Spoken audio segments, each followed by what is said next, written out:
We're going to start off our sequence in Shavasana, and I have chosen to bend my knees. You are welcome to leave the knees straight, or you could also bring a bolster under them. Just bring some awareness to the breath. We're going to come into knees to chest, and then we're going to drop the knees to one side, coming into a reclined twist. Just starting to warm up the body and prepare it for our peak pose of a yogi squat. So we're going to cactus the arms here. You can bring the arms to the belly, the hands to the belly. We're going to switch sides. And with each exhale, we're dropping those ribs. In this case, it's on the right side. Dropping those ribs closer to the mat with each exhale. Option also to look to the right with the neck to counter twist the hips.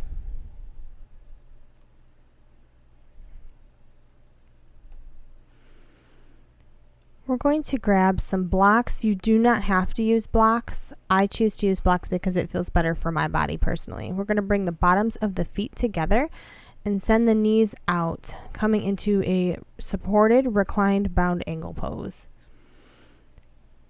Checking in with the breath, checking in with the body. At this point, we're really just starting to warm up those hip adductors, so those inner groin muscles, and we're kind of allowing those hip abductors to become a little more active. Because when we're doing a warm-up, we do want to really take into consideration our pose plans. So we've crossed one ankle over the other, and we're just doing some little hip circles. This just helps to warm up the hip joint. We're going to switch and go the other direction.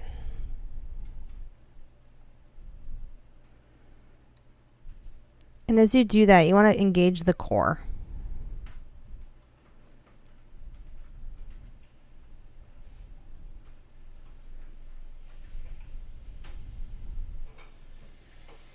We're going to come into Sukhasana. I'm going to be using a block today. So we cross the legs and get anything extra out. And we're going to just sit nice and tall, roll the shoulders down and back. We're going to bring one hand over and laterally flex. And then we're going to press the hand back as we open up the sides of the body. And we'll repeat on the other side, really sitting nice and tall. You can add a little more extension with the fingertips. We're going to raise the arms and come into a twist here. Looking out over the back shoulder, switch sides, really opening up that back shoulder and keeping nice length in the neck. So we're keeping those shoulder blades engaged, keeping them down. We're going to come into a seated cat-cow. So pressing the shoulder blades together and away from each other, just really warming up the spine. I'm going to cactus the arms and then adduct it and stretch out those abductors a little bit, that middle delt, supraspinatus. Just really warming up the upper body to prepare it as well.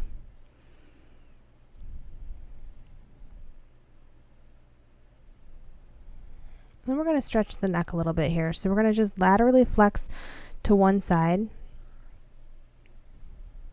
And we're engaging, keeping those scapulas in check, keeping them away from the ears.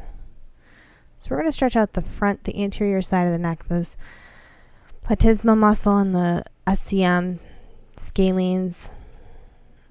And we've kind of circle around and then switch to lateral flexion to the other side. And then we bring the head forward a little bit. And you can stop anywhere that feels tight for you and really breathe into that tight area and see if you can get some relief from that tension. We're going to come into tabletop, transitioning into cat-cow.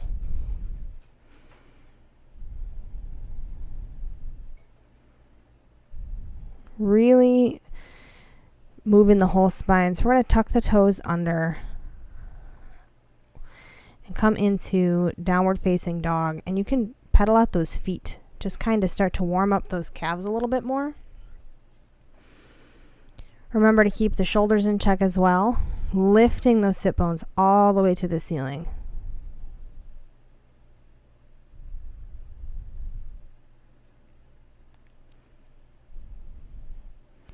And as we get a little more active in our warm-up, we're going to come into a wide leg forward fold, and then we're going to plant one hand and twist. So we're going to bend and then plant the hand, and then we're going to reach for the opposite shin with our other hand, and we include the neck in this twist. So we're basically pushing the elbow through this space between our legs and include the neck. Now we're going to get our right toes out, left toes slightly in, coming into a standing pose for Warrior Two.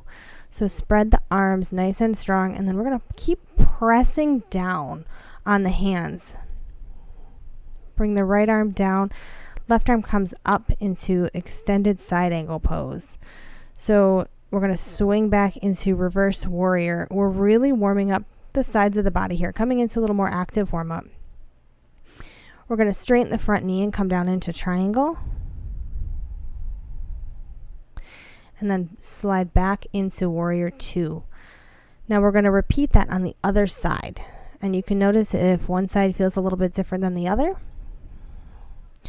So we switched our feet. We're going to bend the front knee, roll the shoulders down and back, lifting through the sternum or the breastbone. Gazing out over the front finger, bend the arm. Bring the other arm up so our palm is down on extended side angle, and in Reverse Warrior here it is up towards the ceiling because we're getting both sides of the body. And then we're going to straighten the knee and come into triangle.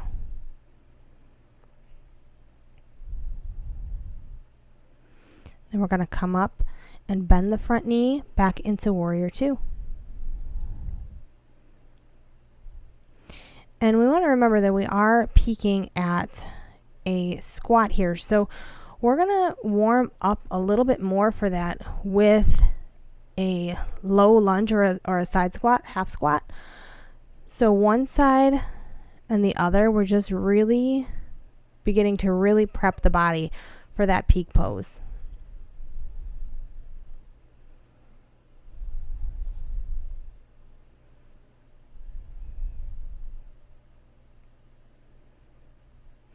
We're going to come onto our hands and knees, coming into balancing tabletop. So we're going to activate the core a little bit. We'll bring opposite knee and elbow towards each other underneath them, and then we'll extend. And we are doing 5 repetitions. That is, of course, up to you on each side, but it really does help to activate that core, kind of wake it up a little bit more. And we're engaging the glutes too and the posterior shoulder muscles. So we're going to curl the toes under and start to slide back, just kind of letting the feet know what's coming. And we're going to peek at our squat here. So we're going to start to roll back and get situated. Now we want to make sure that we're situated with our lower body before we add the upper body. Nice flat back here. Keep the neck in check. And we're engaging the pelvic floor as we press the hands together and the elbows and the knees into each other.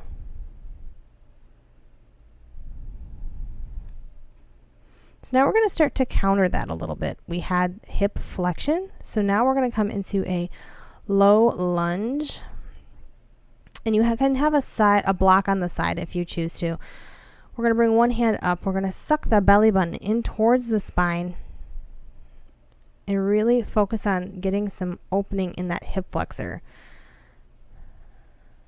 And we're going to switch sides. So we want to check in that our knee that is bent is straight as well.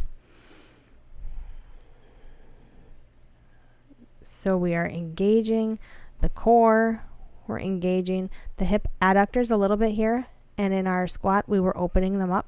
So we're going to engage those a little that's partly what gives us that stability so we don't tip over. We're going to come back into tabletop and come into half pigeon. So we're really countering the squat here, really stretching all those hip muscles out.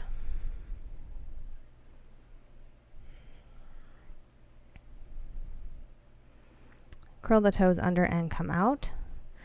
And we're going to repeat on the other side. Remember to square the hips here. We're continually squaring the hips as we're in this pose. And we're making sure that our back leg is also straight and is active because we're working that hip flexor as well. We're stretching that out.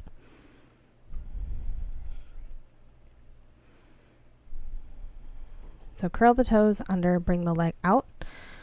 And we're going to come into another countering pose for this because the chest was closed. We're going to come into up dog and counter that. So pressing the tops of the feet in. Now notice we've changed the position on the ankle with that.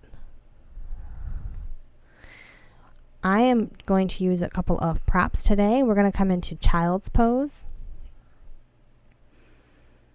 You do not have to use props. And bring the hands down and just bring attention back to the breath.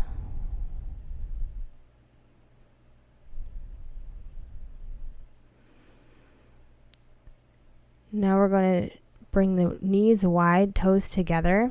We're coming into extended child's pose to complete our sequence.